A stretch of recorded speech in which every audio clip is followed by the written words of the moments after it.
preside la sua scuola sempre sensibile ai progetti che riguardano lo sport, come inteso anche come valori, come rispetto delle regole.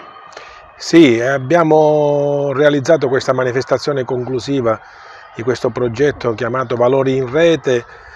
che è il culmine di una serie di attività sviluppate con le classi nel corso dei mesi precedenti. Grazie alla collaborazione con la Federazione Italiana Gioco Calcio, i bambini sono stati coinvolti, soprattutto quelli della scuola primaria, in attività di tipo ludico-motorio che sono poi propedeutiche anche alla scelta di eventuali attività sportive.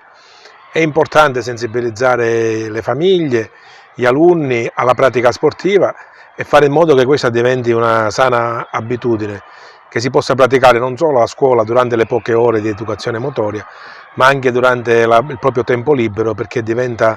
un'opportunità per crescere bene sia fisicamente che mentalmente. Oggi si avvia a conclusione un progetto che si intitola Valori in Rete, che ha coinvolto gli alunni della scuola primaria. In che cosa consiste? Consiste intanto un bellissimo progetto che la Federazione Settore Giovanile Scolastico porta avanti da tanti anni, e devo dire che anche questa scuola è una scuola che partecipa da tanti anni ai nostri progetti.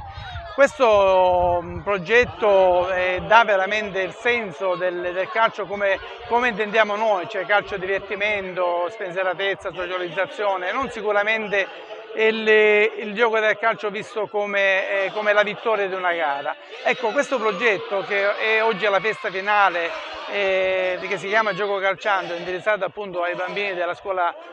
elementare, ha come obiettivo questa finalità, quello di promuovere lo sport, ma lo sport nel vero senso della parola. E quindi, come vediamo, è indirizzato a questi bambini, dove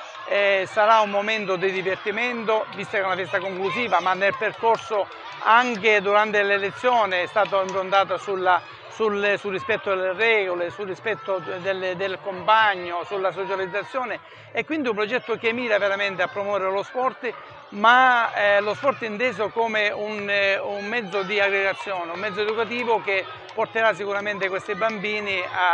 ad essere veramente degli adulti un domani veramente migliore di oggi. Per questo devo ringraziare sia il dirigente scolastico dell'Anna Franchi, che è sempre vicino a noi, e sicuramente le maestre, ma vorrei ringraziare i bambini e i nostri collaboratori, che sono veramente eccezionali e, come vedete, non perdono occasione per dare il loro contributo affinché questi bambini si divertano. Quindi grazie a tutti loro e buon divertimento a tutti.